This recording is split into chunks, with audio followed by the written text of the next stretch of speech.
출애굽기 7장 8절부터 13절이에요. 제가 여러분들을 위해서 읽어드리도록 하겠습니다. 출애굽기 7장 8절부터 13절 하나님의 말씀을 들으십시오. 여호와께서 모세와 아론에게 말씀하여 이르시되 바로가 너에게 이르기를 너희는 이적을 보이라 하거든 너는 아론에게 말하기를 너의 지팡이를 들어서 바로 앞에 던지라 하라. 그것이 뱀이 되리라. 모세와 아론이 바로에게 가서 여호와께서 명령하신 대로 행하여 아론이 바로와 그의 신하 앞에 지팡이를 던지니 뱀이 된지라. 바로도 현인들과 마술사들을 부르매 그 애굽 요술사들도 그들의 요술로 그와 같이 행하되 각 사람이 지팡이를 던지며 뱀이 되었으나 아론의 지팡이가 그들의 지팡이를 삼키니라.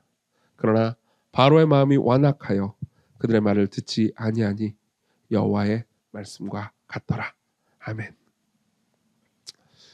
이제 10 밑에 이제 우리 13절까지 봤잖아요. 14절부터 12장까지는 이제 흔히 우리가 말하는 10대 재앙이라고 불리는 사건이 기록됩니다. 10대 재앙 이야기를 하나하나 다 모든 재앙들의 이야기를 다 살펴볼 수는 없을 것 같아요. 근데 이제 오늘은 그 10대 재앙이 시작되기 이전에 있었던 그 뭐라고 해야 될까요? 서론격의 이야기입니다. 이렇습니다. 이제 모세는 드디어 그러니까 하나님께 순종할 줄 알게 된 것 같습니다. 그래서 이제 하나님께서 말씀하시는 거에 대해서 이제 군말 없이 순종해서 다시 파라오 앞에 섭니다.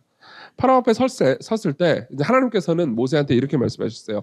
9절에 보면요, 바로가 너에게 이르기를 너희는 이적을 보이라 하거든 너는 아론에게 말하기를 너의 지팡이를 들어서 바로 앞에 던지라 하라. 그것이 뱀이 되리라. 이렇게 이야기를 합니다. 그러니까 바로가 분명히 다시 너희들 앞에 서면은 나한테 그 너희 신 여호와가 그 진짜 살아있는 존재인지 그리고 내가 그의 말을 들어야 되는지 어떤 표징이나 기적 같은 거라도 보여봐라. 그 신이 있으면은 그 뭐 신이 뭔가 뭐 능력과 힘이 있어가지고 뭔가를 하겠지. 그러면 그걸 보고 내가 믿겠다. 이렇게 이야기를 바로가 할 거다. 그러면 그 앞에서 표징 하나를 보여줘라. 이적 하나를 보여줘라. 그게 뭐냐면은 지팡이를 던져라. 그럼 그것이 뱀이 되리라. 그게 표적이다. 이렇게 이야기를 하는 거죠. 그래서 이제 모세와 아론이 갑니다. 10절에 보면요. 가가지고 아론한테 시켜가지고 여호와께서 명령하신 대로 행해서 지팡이를 던지니까 뱀이 됐죠. 그렇죠? 그리고 바로도 현인들과 마술사를 부릅니다. 그 상황에서. 그러니까 그거 너네들만 하는 게 아니다. 그러면서 이제 바로도 마술사와 현인들을 부릅니다. 신약 성경의 디모데후서 3장에 보면요, 그 이제 이 마술사의 이름까지도 기록돼 있어요. 얀네와 얀브레라고 기록이 돼 있죠. 그래서 이 얀네와 얀브레라는 이제 마술사가 와가지고 똑같은 마술을 부려가지고 이제 지팡이가 뱀이 되게 하는 거죠. 그래서 12절 각 사람이 지팡이를 던지면 뱀이 되었지만 뱀이 이제 그러면 뱀이 여러 마리 있는 거잖아요. 근데 갑자기 아론이 던진 그 지팡이 있잖아요. 그 지팡이 나머지 뱀들을 다 삼켜버립니다. 그리고 나서 어떻게 됐냐? 그럼에도 불구하고 바로 마음이 완악해서 그의 말을 듣지 않더니 여호와의 말씀과 같더라. 하나님께서 이미 그렇게 말씀하셨거든요. 바로가 완악해가지고 너희들을 안 보내줄 것이다. 라는 이야기를 이미 하셨거든요. 그러니까 이게 전체 스토리입니다. 그리고 사실은 이제 여기서 우리가 풀어야 되는 문제들이 꽤나 많습니다. 뭐 바로의 마음을 하나님께서 완악하게 하셨다는 말이 도대체 무슨 의미인지 오늘 보지는 않을 겁니다. 그리고 뭐 갑자기 웬 뱀인지 그리고 뱀을 잡아먹고 이게 무슨 의미야? 이런 여러 가지 생각들이 들 겁니다. 참고로 여기서 이제 여러분들이 뱀? 그러면 에덴 동산의 그 뱀? 이런 식으로 한다면은 이렇게 뭔가 잘 맞아가지고 해석이 되게 좋구나라고 생각할 수도 있겠지만은 그 해석은 안 맞는 것 같습니다. 왜냐하면 히브리어가 달라요. 그 에덴 동산의 그 뱀이랑 여기 뱀이랑 다른 히브리어입니다. 여기서 나오는 뱀 있잖아요. 이 뱀은 악어라고도 번역이 좀 됩니다. 그러니까 이제 그냥 학자들은 이게 뱀인지 아닌지 잘 모르겠지만 어쨌든 파충류의 일종이다 이렇게 보는 경향이 있습니다. 그리고 이제 현대 연구에 따르면은 코브라일 가능성이 높습니다. 그냥 뱀도 종류가 되게 많잖아요. 여러분 혹시 그런 거 보셨나요? 그 이집트 왕자 이런 거 보면은 파라오가 이렇게 지팡이 같은 거 있으면은 그 지팡이 끝에 이렇게 코브라 이렇게 생긴 거 있죠. 그런 것일 가능성이 높다라고 학자들은 많이 이야기를 합니다. 맞을 겁니다 아마도. 근데 이제 어쨌든 그 뱀은 아니니까 이제 꽃 같은 건 아닌 거죠. 자, 그럼 이 이야기가 도대체 뭘 상징하는가? 이 이야기가 전체 이야기를 통해서 뭘 얘기하는가? 라는 생각이 들 겁니다. 핵심은 삼켰다는 겁니다. 그러니까 모세와 아론의 지팡이 변한 뱀 있잖아요. 그 뱀이 다른 마술사들의 뱀을 다 삼켰다는 거죠. 이 삼켰다라는 단어는 나중에 15장에 꼭같이 나옵니다. 어떻게 되냐면은 이제 이집트를 탈출하게 되잖아요. 나중에 탈출하게 될 때 이제 이집트의 군대가 막 쫓아간단 말이에요. 이스라엘 백성들을 쫓아갈 때 물이 그들을 삼켜버립니다. 그러니까 이제 결국 그들이 이 이집트가 어떤 운명을 맞이하게 될 것인지에 대한 일종의 서론적 예언 같은 거죠. 그리고 이 말씀을 가장 잘 나타내주는 게 있습니다. 그러니까 이건 단순히 파라오하고 모세와의 싸움이 아닙니다. 그러니까 이제 하나님과 사탄 혹은 하나님과 영적인 세력과의 싸움을 상징하는 이야기인 거죠.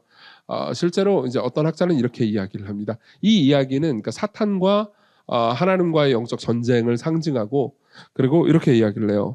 그러니까 모세는 바울이 한 다음의 말에 동의했을 것이다, 이렇게 얘기해요. 에베소서 6장 12절. 우리의 씨름은 혈과 육을 상대하는 것이 아니고 통치자들과 권세들과 이 어둠의 세상 주관자들과 하늘에 있는 악의 영들을 상대함이라. 이 말이 사실은 이 본문을 설명해주는 가장 중요한 말이라는 거죠. 이해할 수 있게 해주는 말이라는 거죠. 다시 말하면 이 본문은 영적인 전투 혹은 영적인 전쟁에 관해서 이야기를 하고 있습니다. 그리고 이것은 여러분들하고 무관한 이야기가 절대 아닙니다. 왜냐하면은 삶에서 여러분들은 양자택일을 해야 될 때가 꽤 많이 옵니다. 사실 매일 영적인 전쟁터에 있다고 볼 수 있죠. 사실 오늘도 한번 생각을 해보십시오. 오늘도 여러분들이 잠깐이라도 선택의 기로에 놓였던 적이 있었을 겁니다. 지금 이게 이렇게 하는 게 하나님의 뜻이고 하나님이 기뻐하시는 것인 것 같은데 나는 지금 이걸 하고 싶지 않고 저걸 해야 될 것 같은데 이렇게 생각하는데 오늘 한 번이라도 그 생각을 했을 거예요. 저는 언제 그 생각을 했나 이렇게 생각을 해보니까 제가 오늘 출근 좀 일찍 했어요. 6시 반쯤 했어요. 도착하니까 6시. 그 6시 반에 오늘 좀 춥지 않았습니까? 네, 그래가지고 그 추운 상쾌함에 6시 반에 출근하니까 기분이 너무 좋은 거예요. 그런 것 있을 때 있지 않아요? 네, 그래서 6시 반에 딱 출근해가지고 와가지고 이제 밀린 일이 좀 있었어요. 그래서 밀린 일을 미친 듯이 했어요. 그러니까 이제 한 7시 반 되는 거예요. 기분이 되게 좋잖아요. 밀린 일, 그렇게 이 뭐라고 해야 될까? 그 능률이 오르는 거 있잖아요. 7시 반에 돼가지고 이제 다른 일들도 밀린 게 엄청나게 많았거든요. 사실 제가 이제 어제 오늘 막 밀린 일을 미친 듯이 했습니다. 그래가지고 갑자기 글이 많이 올라가고 그러지 않았습니까? 이게 어제 다 쓴 글이 아니에요. 한 4개월 전부터 이거 써야지 하다가 이제 와서 이제 어제 다 쓴 건데, 그러니까 닥치고 돌격했죠. 그러고 나서 능률이 너무, 그런 거 있잖아요. 능률이 너무 오르는데 이 미친 듯한 능률을 누르고 싶지 않을 때가 있잖아요. 근데 7시 반이 됐다 그래요. 7시 반은 어떤 시간이에요? 이정규한테 어떤 시간이냐면 기도하는 시간이에요. 근데 기도를 하고 싶어요, 안 하고 싶어요? 지금 능률 너무 많이 오르는데 안 하고 싶죠. 그래서 제가 했겠어요, 안 했겠어요? 와, 미안하다 조씨. 미안하다. 조씨 정말 미안하다. 현우가 나는 패배했어.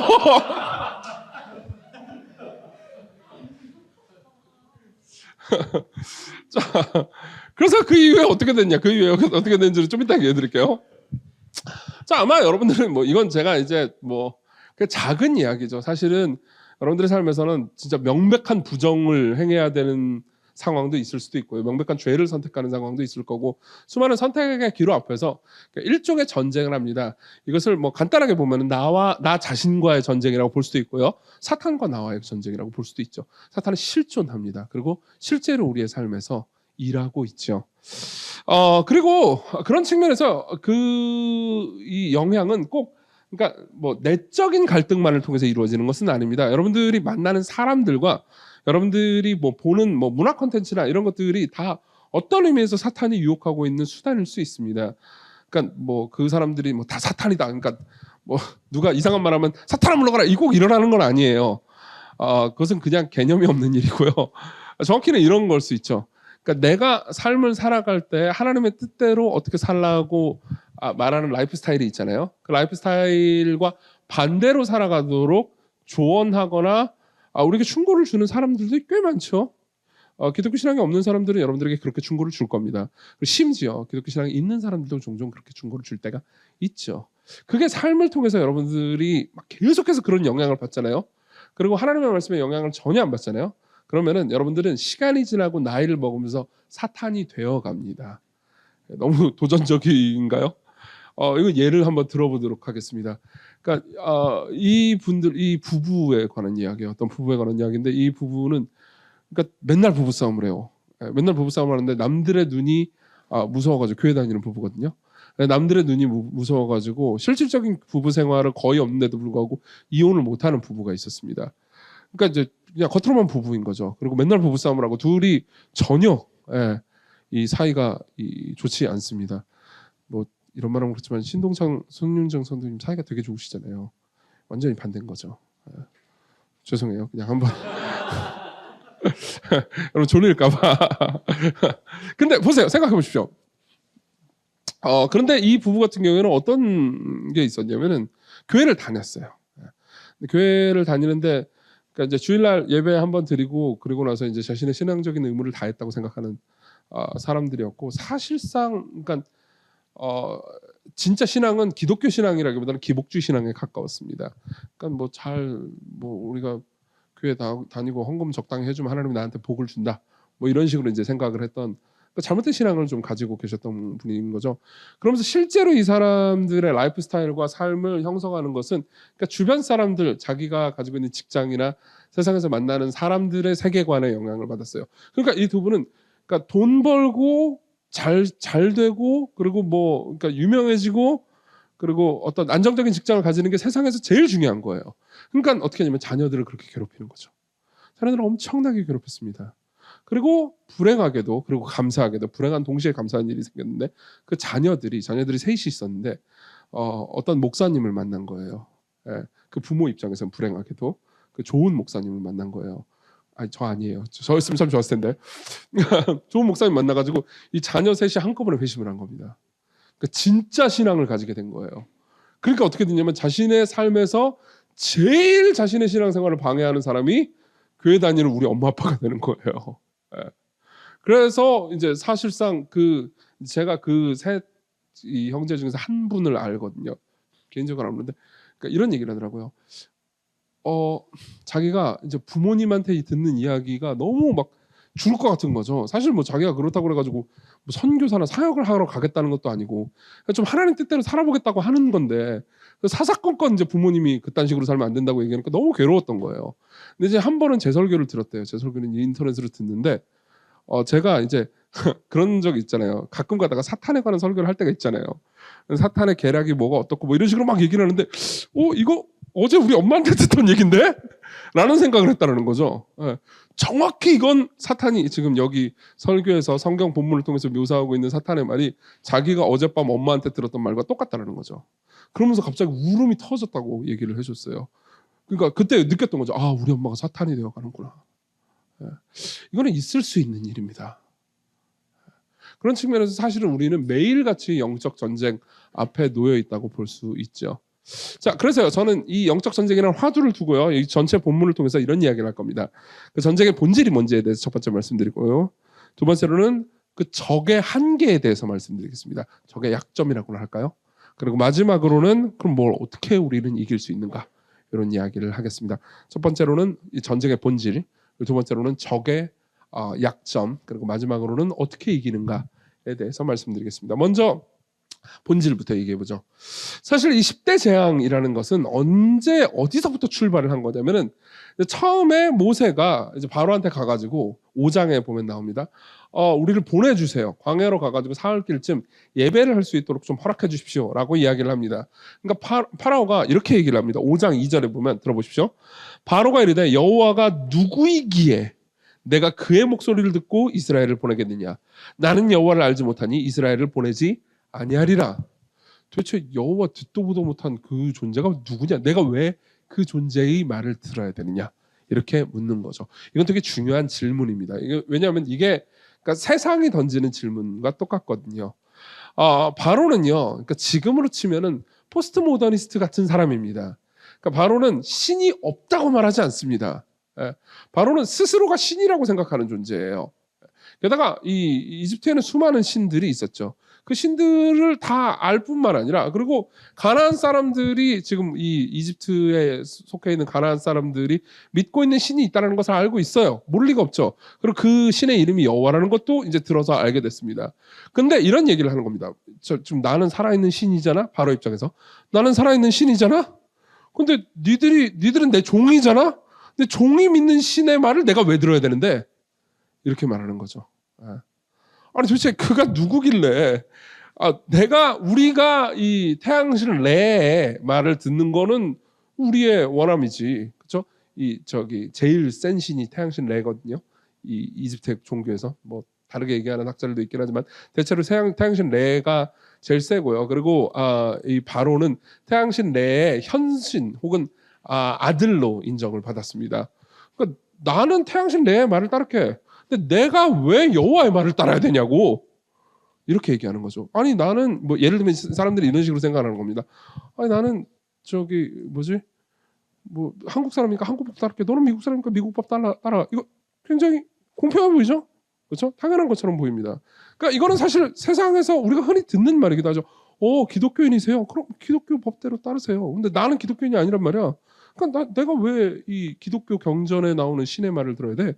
라고 묻는 것과 똑같습니다. 사실 본질상 똑같죠. 그 말은 이런 겁니다. 여호와가 기독교인인 너희들의 신이라는 건 내가 인정할게. 그 신의 말을 들고 따르면서 잘 사세요. 근데 내 신은 아니잖아. 나는 내 마음대로 살게. 라고 말하는 거죠. 이 말은요, 여호와 하나님이 온 우주 만물을 만드시고 모든 사람들의 신이시다라는 것을 거부하는 겁니다. 그러니까 생각해 보세요. 이 말은요. 그러니까 기독교인이세요? 마음대로 하세요. 예수님 말씀 따라서 잘 사세요. 나는 원하지 않아요. 라고 말하는 게 어떻게 보면 되게 신사적으로 보이잖아요. 그렇죠? 근데 만일 진짜 하나님이 모든 만물의 창조주고 그리고 모든 사람을 지으신 분일 뿐만 아니라 지금도 모든 세상을 다스리는 분이 맞다면요. 이것은 굉장히 교만한 말 아니겠습니까? 그렇죠? 사실 생각해보면 지금 현대 사람들이 기독교에 대해서 대하는 신사적이고 나이스한 자세 있잖아요. 이 자세는 하나님이 진짜 모든 것의 주권자라면요, 굉장히 교만한 태도겠죠.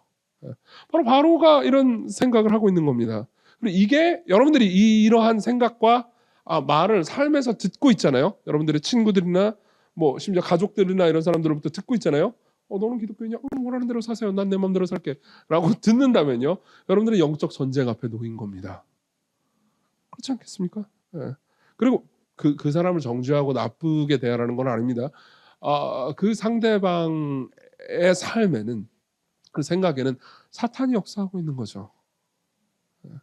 그리고 그거는 사실 기독교인도 예외가 아닙니다. 내가 기독교인인데, 내가 기독교인이라 하더라도 뭐 예컨대 여러분들이 물론 하나님이 살아계시죠. 그렇지만은 내가 왜 그분의 성경의 말을 내 의견보다 중시해야 됩니까? 라고 여러분들이 묻는다면은 사실 여러분들도 또 바로와 똑같은 말을 하고 있는 셈입니다. 아니 하나님이 이렇게 말씀한 건 사실이죠. 그렇지만 내 감정이 지금 나를 원하지 않는다니까요. 나를 억지로 순종하라고 하지 마세요. 라고 말한다면, 물론 억지로 막 순종하게 하려고 막 괴롭히는 분은 아니세요, 하나님께서. 하지만 생각해 보십시오. 그건 피조물이 창조주한테 할 말은 아니죠. 그렇잖아요. 우리는 살면서 종종 우리가 피조물이라는 것을 잊어버립니다. 그리고 그 배후에는 사탄이 있는 거죠. 자, 여러분들은 너무 몰아붙였나요? 사실 이런 일은 제 앞에도 있습니다. 어떤 의미에서는 목회자야말로 이런 유혹에 가장 많이 시달리는 사람이기도 하죠. 그러니까 목회적 선택을 할 때도 심지어 하나님의 방법과 식대로 하는 삶이 있고요. 그리고 그 가운데서 그러니까 세속의 방법을 따르기 위한 계산을 할 때도 많이 있습니다. 그때 제가 하나님의 말씀대로 삶을 살아가는 것이 그러니까 너무 멀어 보이고 순진해 보이고 이렇게 하면 안 될 것 같이 생각을 하고 있잖아요. 그럼 사실 사탄은 지금 우리와 함께 하고 있는 겁니다. 우리와 함께 하시는 사탄님. 이 부분만 딱 떼어놓고 하면 나는 이단이 되겠지? 자, 그래서요. 영적 전쟁의 본질이 여기에 등장하는 거죠. 이 전쟁의 본질은요, 누가 신인가입니다. 누가 신인가? 누가 진짜 신인가? 그리고 이거는 사실 여러분들의 삶에서도 늘 겪는 문제일 겁니다. 제가 목회를 하면서 뭐 다양한 방식으로 상담을 하죠. 상담을 하면서 어떤 사람들이 내리는 선택과 행동에 대해서 그러니까 조언을 할 때 이렇게 얘기할 때가 있습니다. 분명히 살면서 그것은 불순종이에요 라고 말할 때가 있습니다. 그럼 제가 목회를 10년, 12년 넘게 했으니까 그런 말을 꽤나 많이 했지 않았겠어요? 그쵸, 꽤 많이 했죠. 아주 많이 했습니다. 그거는 하나님이 원하시는 뜻이 아니다라고 얘기를 했을 때 제가 주로 들었던 그런 반응도 회개보다는 당연히 즉시 회개하는 것은 경우는 거의 없었어요. 대체로 둘 중에 하나였습니다. 그러니까 분노거나 목사님은 우리의 삶을 이해 못해요. 내가 왜 이해 못해? 나도 죄인인데 나도 완벽하게 이해해요. 아니면 대수롭지 않음이었죠. 그래요, 맞아요. 우리 모두 죄인이잖아요. 우리 다 죄 짓는 거죠, 뭐. 예. 사실 이건 생각하면 우리가 하나님을 하나님으로 생각하지 않는 거죠. 예. 이게 전쟁의 본질이에요. 그때마다 우리는 묻죠. 바로하고 똑같은 질문을 묻습니다. 그래서 증거가 뭔데요? 바로는 말합니다. 이적을 갖고 와봐라. 그죠? 너는 이적을 보여라. 그럼 내가 물론 이적을 보여도 받아들이지 않았어요. 너희는 이적을 보여라. 그럼 내가 받아들이겠다. 라고 말하는 거죠. 이게 전쟁의 본질입니다. 그리고 여러분들 앞에 놓여 있죠. 둘째로 넘어가죠. 그럼 적의 약점은 뭡니까? 9절을 보면요. 자 보세요. 9절을 보면 이렇게 얘기합니다. 바로가 너에게 이르기를 너희는 이적을 보리라. 하건 너는 아론에게 말하기를 너희 지팡이를 들어서 바로 앞에 던지라 하라. 그것이 뱀이 되리라. 자 그리고 나서 이제 뱀을 만들었는데 나중에 애굽의 술사들도 뱀을 또 만듭니다. 그렇죠? 그리고 나서 12절 같이 읽어볼까요? 시작. 각 사람이 지팡이를 던짐에 뱀이 되었으나 아론의 지팡이가 그들의 지팡이를 삼키니라. 여기서 생각해야 되는 게 두 가지입니다. 하나는 뱀은 무슨 의미인가? 또 하나는 삼켰다는 게 도대체 뭘 의미하는 건가? 왜 뱀이고 왜 하나님께서 지팡이를 던졌는데 왜 꼭 뱀이 나오게 하셨습니까? 왜 코끼리만 안 됩니까? 왜 사자만 안 됩니까? 왜 꼭 뱀이어야 되냐고요. 이게 하나의 질문이고요. 또 하나는 삼켰다는 게 뭘 의미하는 겁니까? 예. 자, 이건 뱀부터 시작해보죠. 뱀은 간단합니다. 왜 이스라엘 이집트 사람들 앞에서 하나님께서 뱀으로 지팡이로 뱀을 만드셨냐면요. 뱀이 아까도 말씀드렸듯이 그러니까 파라오의 신성을 나타내주는 상징일 뿐만 아니라 모든 사람들이 파라오를 두려워하게 만드는 장치였기 때문입니다. 여러분 뱀 보신 분 계세요? 진짜 봤어요? 그러니까 동물원에서 이렇게 갇혀 있는 거 말고 이렇게 지나가는 거 본 적이 있어요. 진짜? 안 무서웠어요? 무서웠다. 뜻밖의 많이 봤네? 지방에서 살셨나? 비하 발언입니까? 죄송합니다. 제가 뱀을 언제 처음 봤냐면 죄송해요. 저도 시골에서 봤어요. 저희 시골이라고 말하면 안 되는 건가? 이거 이거 녹화하지 마 이거. 제가 언제 처음 봤냐면은 초등학교 4학년 때였어요. 지금도 생생하게 기억나요. 방학 때마다 이제 어머님이 이제 전북 진안군 마령면 평지리 사곡마을에다 저를 갖다 놓으셨거든요. 전기도 막 나올 때가 있고 안 나올 때가 있고 그런 곳이었어요. 근데 이제 거기 가서 이제 이렇게 놀죠. 그러면 거기서 또랑에서 놀기도 하고 되게 재밌기도 했어요. 엄마 보고 싶기도 하고 재밌기도 하고 그랬는데 이제 논두렁에서 놀다 보면 뱀이 나올 때가 있어요. 진짜 무서워요. 진짜 딱 보자마자 온몸이 쭈뼛섭니다. 예. 그러면 이제 그때 할아버지가 굉장히 훌륭하신 분이었거든요. 그냥 뭐 뱀이야 뭐 그러면서 이렇게 툭 잡아가지고 그냥 바로 그냥 되게 안 무서워해. 그러니까 워낙 많이 이제 죽이셨기 때문에 그러셨겠죠. 근데 누구나 다시 그러다가 이제 뭐 잘못 물리면 큰 상처를 입기도 하고 잘못하면 죽기도 할 거 아니에요. 그러니까 당시에 이집트 사람들도 그랬겠죠. 뱀은 두려움의 대상이었습니다. 그러니까 뱀을 두려워했기 때문에 뱀을 신으로 섬긴 겁니다. 실제로 그런 증거들은 굉장히 많이 남아 있습니다. 예컨대 파라오는요 계속해서 자기 자신이 뱀 혹은 뱀의 현신임을 강조했습니다. 실제로 이런 시가 남아 있습니다. 들어보세요. 이 파라오가 자기가 등극하면서 이제 쓴 시예요. 오 위대한 자, 오 마술사, 오 불뱀이여. 사람들이 당신을 두려워하듯 나를 두려워하게 하소서. 사람들이 당신을 괴로워하듯 나를 괴로워하게 하소서. 사람들이 당신을 경외하듯 나를 경외하게 하소서. 산자의 지도자, 내가 통치하게 하소서. 저에게 힘을 주시고 영혼의 지도자가 되게 하소서. 이렇게 말합니다. 그러니까 기본적으로 파라오가 사람들을 이 움직이는 방식, 통제하는 방식은 두려움을 주입하는 거죠. 사실 모든 과거의 역사의 리더들을 보잖아요. 그럼 그들이 사람들을 통제하는 방식은 항상 두려움이었습니다. 그래서 제가 몇 주 전에 저녁 예배 계셨던 분들은 알겠지만은 독재자 되고 싶다 그런 얘기 몰래 속에 있는 말을 꺼냈잖아요. 이디아민 이런 사람들 얘기하면서 막 사람들 막 죽이고 그러거든요. 그럼 와 저렇게 말 다 잘 듣네. 그러면서 부러우는 거죠. 자 보세요. 모든 사람들은 두려움으로 세상 이 다른 사람들을 통치하죠. 그리고 이게 적의 약점입니다. 사탄이 실제로 사람들을 통제하는 방법은 딱 하나밖에 없거든요. 두려움이에요. 두려움을 자극하는 겁니다. 무섭게 만드는 겁니다. 예. 하나님의 뜻대로 내 시간과 재물을 이웃을 위해서 쓰면 갑자기 두려움이 들지 않습니까? 가난해질 것 같은, 그렇죠? 내 인생이 망해버릴 것 같은, 집값이 미친 듯이 뛰는데 나만 뒤처질 것 같은 느낌이 들지 않습니까? 예. 혹은 뭐 내가 누군가를 용납하고 사랑하면서 섬기잖아요. 그럼 내가 호구 잡힐 것 같은 두려움에 사로잡히지 않습니까? 모두가 나를 우습게 여기고 깔보고 그래가지고 내가 만물의 찌꺼기가 될 것 같은 느낌이 들지 않습니까? 그렇죠? 그 모든 것들이 다 두려움이에요. 여러분들이 삶을 살면서 스스로를 잘 볼 때 하나님의 말씀에 불순종하게 된 원인들을 자세히 보잖아요. 그럼 전부라고 말할 수는 없지만 대체로 두려움입니다. 왠지 하나님의 뜻대로 살면 내 삶이 망할 것 같은 두려움이죠. 이게 사탄이 우리의 삶에서 일하는 방식이기도 하고요. 사탄이 자기에게 순종하게 만드는 방식이기도 합니다. 그러니까 네가 하나님의 뜻대로 살면 이렇게 되니까는 내 말을 들어. 그러면 너는 안전할 거야. 괜찮아질 거야. 라고 말하는 거죠. 그럼 보세요. 계속해서 두려움 아래에서 두려움으로 자기를 통치하는 존재를 보고 폭군이라고 우리는 말하죠. 독재자 혹은 폭군이라고 말합니다. 그리고 독재자와 폭군 안에서 살아갈 때 우리는 어떻게 되겠습니까? 우리는 노예가 됩니다. 지칩니다. 삶이 불행해지죠.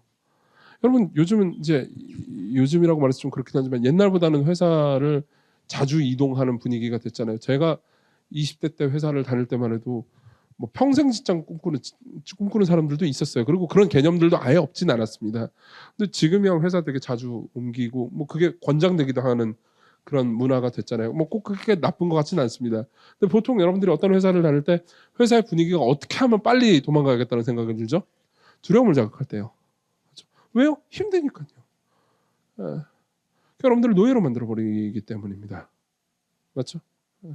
그리고 사탄이 쓸 수 있는 무기가 이거밖에 없다면은 사실은 사탄은 한계가 있는 존재인 거죠. 보세요. 여기서 그러니까 기독교인이 영적 전쟁을 마주했을 때 쓸 수 있는 무기가 있습니다. 여러분들이 신앙이 없는 사람들에게 복음을 전하고 예수 그리스도에 대해서 소개할 때 여러분들이 내세울 수 있는 유일한 무기는요. 하나님은 두려움으로 사람들을 통제하는 분이 아니라는 것을 말해줄 수 있다는 겁니다. 사랑으로 섬기는 분이라는 것을 얘기해 줄 수 있죠.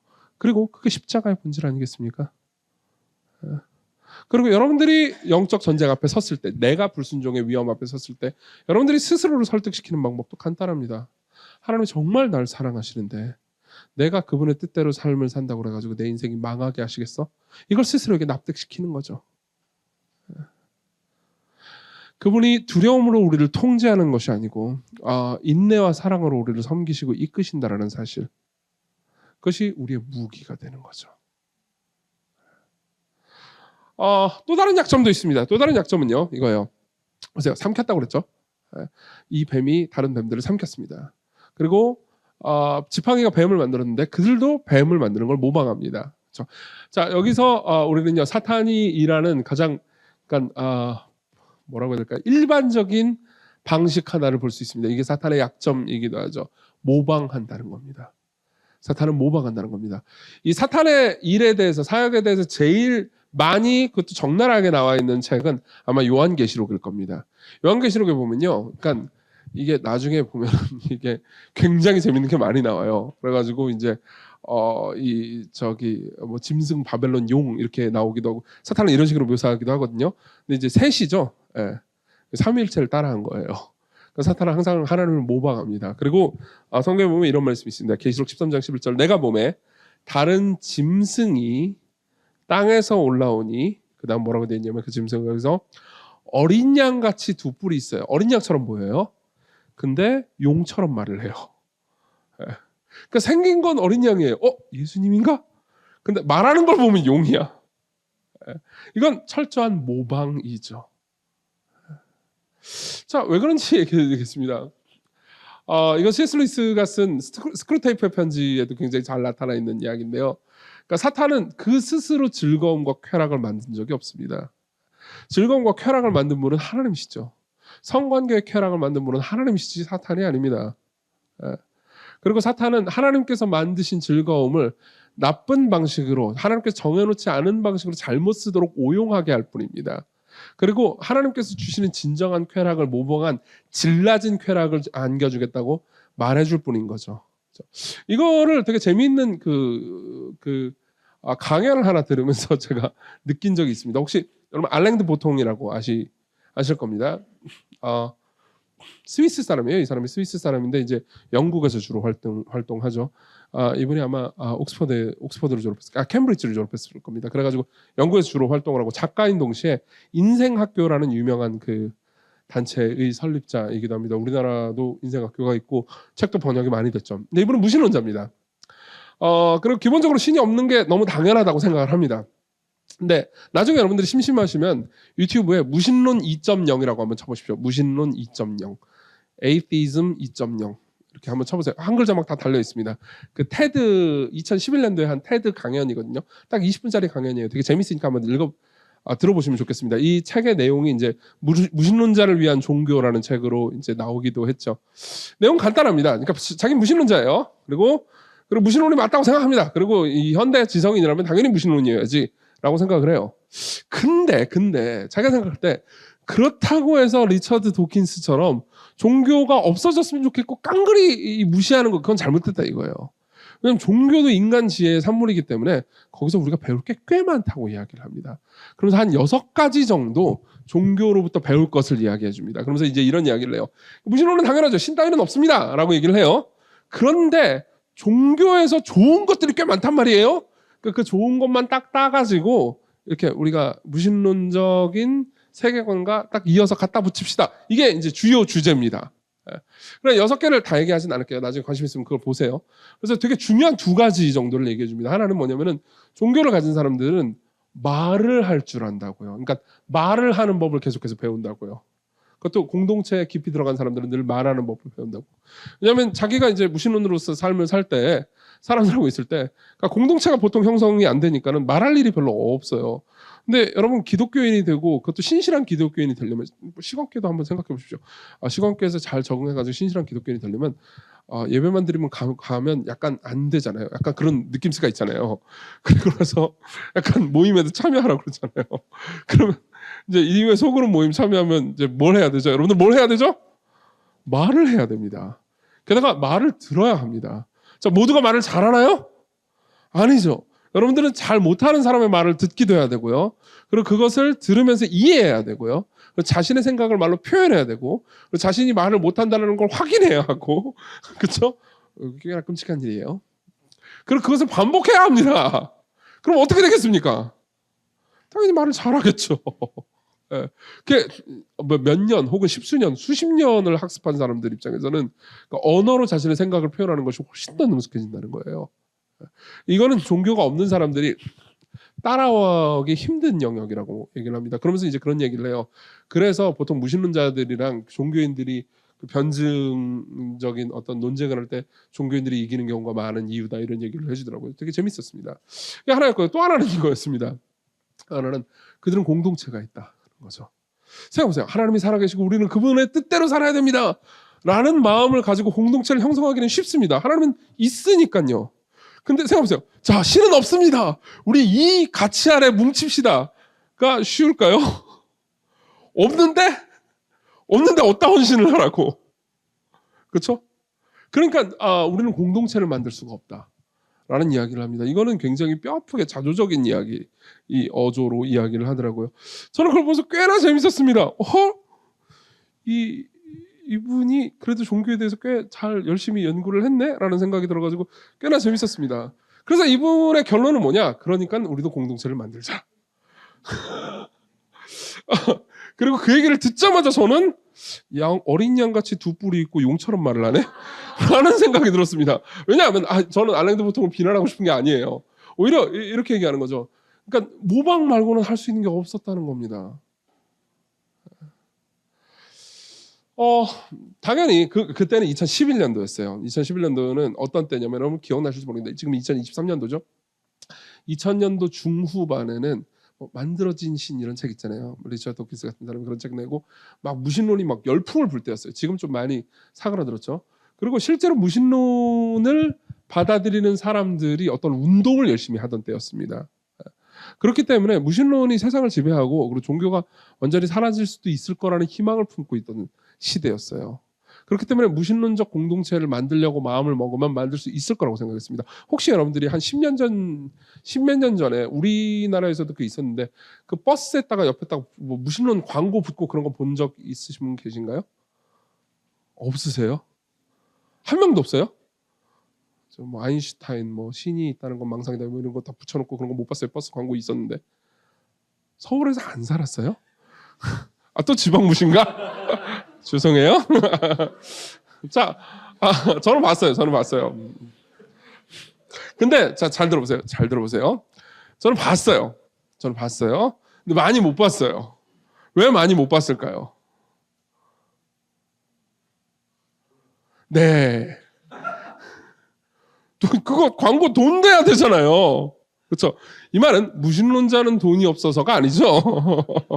무신론자들은 돈이 많을 수도 있어요. 여러분들보다 돈 잘 벌 수도 있어요. 근데 자, 우리 숭고한 무신론의 뜻에 돈을 모읍시다. 그럼 돈이 모아질까요? 저는 그러니까 공동체 형성에 있어서 유신론이 더 강하다라는 걸 얘기하고 싶은 게 아닙니다. 오히려 이런 얘기를 하는 거죠. 하나님 정말로 살아계십니다. 사람들이 종교에 그리고 기독교에 자신의 삶과 시간과 때로는 뭐 재물까지도 기꺼이 헌신하는 이유는 그러니까 종교가 공동체적 비전이라는 좋은 이 뭐라고 해야 될까요?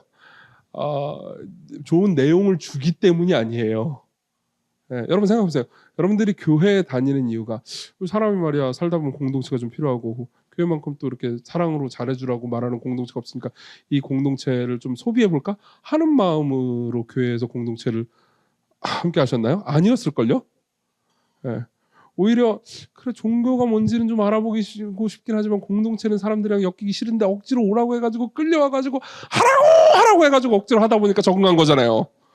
대부분 그렇지 않아요? 그렇죠? 저는 그래서 생각을 했습니다. 아는데 보통 교회를 안 다녀봤다. 이 사람은 교회를 책으로 배웠구나. 라는 생각이 들었습니다. 보세요. 이런 효용이 있으니까는 기독교를 믿어야겠다라고 생각한 사람은 아무도 없어요. 이 모든 것들이 진실이고 진실을 눈으로 봤을 때 하나님이라는 진실이 하나님이라는 분명한 사실이 우리에게 명령을 순종하다 보니까 교회 다니고 공동체에도 좀 함께 하렴 이라는 말씀에 순종하다 보니까 공동체의 유익을 누리게 된 거죠. 그죠? 네. 가짜는 진짜를 따라잡을 수 없습니다. 그런 의미에서요. 여러분들이 이렇게 생각하셔도 좋습니다. 기독교가 특히 한국 사회에서 개신교가 비난받는 것은 어떤 의미에서는 자연스러운 일입니다. 그건 뭐 여러 가지 이유가 있습니다. 개신교도들이 죄를 지었기 때문이기도 하고요. 사실이에요. 그리고 개신교도들이 자신의 신앙에 대해서 유능하게 변증하지 못했기 때문이기도 하고요. 사실입니다.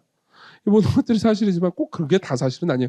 하나님께서는 교회를 세워놓으시고 나서 얘네들이 교회에 들어오자마자 무조건 순종할 것이라고 생각하신 적이 없어요. 당연하죠. 여러분들이 교회에 들어오고 교회 생활을 하면서 십수년, 수십 년이 지나도 계속해서 죄를 저지를 것을 하나님께서 모르고 교회를 세우셨을까요? 그랬을 리가요. 그분은 이미 자기 제자들에게 여러 번 말씀하셨습니다. 그들이 나를 미워한즉 너희들도 미워할 거라고요. 그럼 바꿔서 얘기해 보자면요. 우리가 겪는 문제들은 되게 자연스럽고 당연한 거라는 겁니다. 그리고 그 상황에서 여러분들이 영적인 도전 앞에 있을 때 여러분들은 두려워할 필요가 없다는 겁니다. 이건 다 예언되었고 자연스러운 것이고요. 그리고 성경의 가르침이 그리고 성경에서 말하는 예수 그리스도가 진짜라면요. 이 모든 것들은 결국 승리할 겁니다. 그리고 예수께서는 그 모든 걸 보증하셨어요. 우리가 가지고 있는 이 진실이 적에게는 없습니다. 그게 그들의 약점이에요. 마지막으로 넘어가죠. 어떻게 승리합니까? 어떤 의미에서 되게 간단합니다. 7장 10절을 다시 한번 읽어봅시다. 7장 10절 시작. 모세와 아론이 같이 읽어볼까요? 시작. 모세와 아론이 바로에게 가서 여호와께서 명령하신 대로 행하여 아론이 바로와 그의 신하 앞에 지팡이를 던지니 뱀이 된지라. 사실 이 똑같은 표현은 6절에도 있습니다. 지난주에도 얘기했지만요. 모세와 아론이 여호와께서 자신들에게 명령하신 대로 행하였더라. 보세요. 이 6절과 10절은요. 사실 이제 이후에 비슷한 표현들이 계속해서 반복됩니다. 10대 재앙이 있는 내내 반복되는 표현이기도 해요. 근데 지금까지 여러분들이 출애굽기 강해를 따라와 주었다면요. 지금까지 여러분들이 앞에 이제 이 출애굽기 3장에서 하나님께서 모세를 부르시고 모세와 관계를 맺으시는 광경들을 여러분들이 보았다면요. 이것은 꽤나 놀라운 변화입니다. 모세는 아론은 뭐 이제 하나님과 대화한 게 없으니까요. 모세는요. 하나님과 대화를 할 때요. 끊임없이 토를 답니다. 예. 생각해보세요. 바로는 이렇게 말합니다. 표징을 보여달라. 그죠? 표징을 보여달라. 내가 여호와의 말을 왜 들어야 되냐? 이적을 보여라 라고 얘기를 하죠. 근데 사실 이 말은요. 바로가 처음 한 말이 아니에요. 모세가 한 말이죠. 모세야말로 하나님 앞에 이 말을 제일 많이 했습니다. 그리고 이적을 보여줄 때 그때 혹시 기억나시나요? 4장에서 나왔던 일인데 그래 그럼 지팡이를 던져보렴. 그래서 지팡이를 던져가지고 꼬리를 잡아라. 그러면 막 다시 지팡이가 되고 이 모든 기적들을 많이 보여주셨어요. 하나님께서는. 그런데도 불구하고 계속해서 모세는 원망하고 불평하고 이해하지 못했습니다. 하나님과 모세는요 여러 번 대화했어야 됐고요. 여러 번 싸웠어야 했습니다. 그리고 이쯤 될 때 모세는 뭘 깨달았을까요? 하나님께 이적으로 내게 표징을 보여주십시오 라고 말해봤자 그분이 표징을 보여주실 겁니다. 그렇죠? 근데 이제 이 부분에서 되게 중요한 부분인데요. 모세는 이때쯤 이걸 깨달았을 겁니다. 그리고 이건 여러분들도 깨달아야 되는 겁니다. 아하, 나는 하나님이 나에게 이적으로 표징을 보여주신다고 해서 하나님을 믿는 족속의 인간이 아니구나. 그렇게 착한 놈이 아니구나. 이해하십니까? 네. 그건 저도 마찬가지입니다. 제가 불순종을 할까요? 하죠. 뭐 오늘도 했는데요. 제가 하나님께서 제 삶에서 나타나신 기적과 모든 어떤 신비로운 체험이 없었을까요? 있었습니다. 그 얘기를 하려면 여러 가지 이야기를 할 수 있었을 겁니다. 그리고 그때마다 저는 이런 생각을 하나님께 이런 생각을 가지고 이런 말씀을 드렸습니다. 실제로 와 하나님 진짜 내 삶에서 이렇게 일하시는군요. 사실 시광교회라는 이 공동체만 봐도 저는 와 이게 기적이에요. 저한테는 저의 능력과 제 개인적인 힘으로는 이런 놀라운 기적을 맛볼 수 없습니다. 신촌을 3월에 개척을 했잖아요. 이게 지금까지 살아있다는 게 기적 아닙니까? 뭐 신촌 개척부분들 알겠지만 제가 얼마나 생각 없이 대충 아시잖아요. 그렇죠? 그 고개를 끄덕이면 제가 좀 비참해지긴 하지만 알잖아요. 근데 하나님께서 뭐 사람들도 보내주시고 같이 신앙을 가지게 하시고 뭔가 말도 안 되는 기적 아니에요, 준아? 몰랐지? 뭐 치밀하게 계획돼가지고 개척한 줄 아세요? 약간 인사이드 아웃 이런 식으로 사람들 홀려놓고 쫙 가자 해놓고선 실제로 전략이 있나요? 없어요. 다 그런 식이죠 뭐. 그런데 제가 그런 기적들을 많이 보았다고 해서 순종하는 건 아니더라고요. 네. 그러면은 그쯤 되면 이제 이렇게 현명하게 생각할 줄도 알아야 되는 겁니다. 일단 확인하고 순종하는 게 아니구나. 그러니까 나는 근본적으로 이게 이상한 애구나. 근본적으로 썩었구나. 확인하고 순종하면 안 되고 순종하다 보면 확인해야 되는 거구나. 확인이 되는 거구나. 라고 생각하는 거죠. 지팡이 던져. 여기서 그걸 왜 던져요? 바로 앞에서 그걸 미쳤어요? 그럼 그 다음 뭘 하실 건데요? 이렇게 물어볼 필요가 없는 거예요. 그럼 뭐라고 대답을 하시겠죠, 하나님께서. 그럼 대답을 하면 그걸 내가 믿을 거예요? 처음부터 믿을 생각이 없는데? 도울 수 없죠, 그 상황에서는. 그냥 이렇게 하는 거죠. 주님 말씀하시면 내가 나아가리다. 뜻이 아니면 멈춰서리다. 끝나고 이거 부를 걸 그랬나? 그렇게 할 수밖에 없는 거죠. 사실 이거를 제가 이제 마지막에 그리고 이렇게 이제 설교를 끝내려고 마음을 먹었잖아요. 마음을 먹고 나서 제가 이제 이런 생각이 들었어요. 머릿속으로. 항상 저는 이제 성경 본문을 가지고 그 본문이 말해주는 바를 어떤 주장을 얘기해주고 그 주장을 여러분들이 설명해 준단 말이에요. 그런 다음에 예시를 들기를 좋아해요. 그렇잖아요. 그러면 예시를 들면 여러분들이 훨씬 더 생생하게 이해가 되잖아요. 그래가지고 이제 예시를 이제 그 설교도 일종의 직조거든요. 그래서 막 자 주장이 있으면 증명을 해야 되고 증명 다음에 예시 뭐 이런 식으로 설교학에서 가르쳐요. 그래서 저는 또 설교학 이렇게 막 되게 철저하게 하거든요. 그래가지고 예시가 필요해. 예시를 막 찾고 있었어요. 그때서 이제 막 머리 돌리는 거죠. 그래서 내 삶에서 주께 순종했더니 결국은 어떤 뭐 하나님이 일하시는 것을 본 기억이 있나 없나 머릿속으로 굴려봐도 별로 없어요. 별로 없고 그리고 있는 것도 꽤 있는데 이미 예화로 너무 많이 써먹었어. 사람들이 이거 지루할 거야. 벌써 이제 머리가 돌아가는 거죠. 그럼 이제 제 거 없으면 이제 어떻게 해야 돼? 남의 거 가지고 와야 되잖아요. 그렇죠? 그럼 남의 거 가져오려고 막 책 막 뒤져요. 막 페이지 보면서 뭐 좋은 책 없나? 이 제목이 순종이네. 이 책 한번 볼까? 그러면서 막 보는 거죠. 자, 잘 들어보세요. 이 부분부터 되게 중요합니다. 열심히 예화를 찾다 보니까 괜찮은 예화도 있었어요. 그래서 이걸 써먹어볼까? 이게 더 낫나? 이렇게 생각하고 있다가 갑자기 이런 생각이 들었습니다. 잘 들어보십시오. 제가 만일 그런 재미있는 예화나 삐까뻔쩍한 예화로 그러니까는 앞을 보지 않고 믿음으로 순종하면서 삶을 살면 하나님께서 이런 일을 뿅 하고 나타내신답니다. 여러분 그분을 신뢰하십시오 라고 말하면은 결국 저는 또 여러분들에게 이적을 보여라 하는 거에 자 이적 리스트 여기 있습니다 라고 하면 또 보여준 것에 불과해요. 그렇지 않아요? 그래서 여러분들이 약간 감동을 받을 수도 있겠죠. 저런 일이 그래가지고 여러분들이 순종하게 되나요? 아니 그래가지고 순종을 하면 뭔가 달라지는 건가요? 아니 그렇지 않을 겁니다. 우리가 하나님께 기적이나 어떤 표징을 요구한다고 해서 하나님께서 그걸 보여주신다고 해서 꼭 믿는 것도 아닙니다. 나사로가 다시 살아나는 걸 보고도요. 어떤 사람들은요. 예수님을 고자질하러 갔거든요. 실제로 예수 그리스도의 삶에서도요. 예수님께 이적으로 표징을 보여주십시오 라고 요구하던 사람들이 있었습니다. 바리새인들이 그랬죠. 당신이 진짜 메시아입니까? 그럼 기적을 보여주십시오. 사실 이 말을 예수님께 바리새인들이 했을 때 예수님은요. 진짜 수도 없는 기적을 보여주신 상태였어요. 그리고 나서 그 요구에 기적을 보여주십시오 라는 요구에 예수께서 반응하신 내용이 뭔지 아십니까? 이거였습니다. 마태복음 16장 4절 자 읽어드릴게요.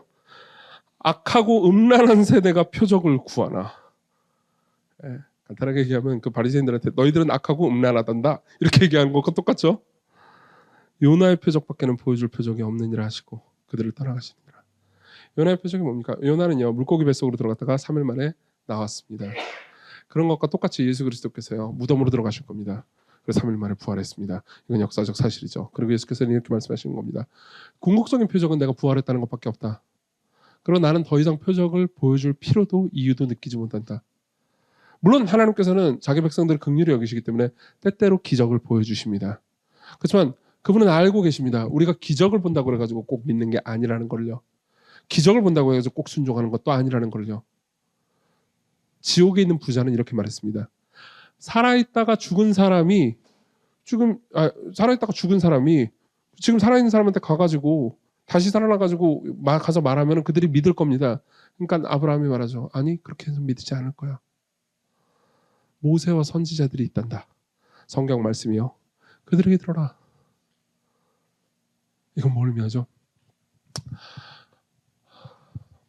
하나님께서 하시는 말씀이 진실이라는 것은 그 모든 말씀을 시험해서 확인한 다음에 알 수 있는 것이 아니고 그 모든 말씀을 따라서 순종해서 확인할 수밖에 없다고요.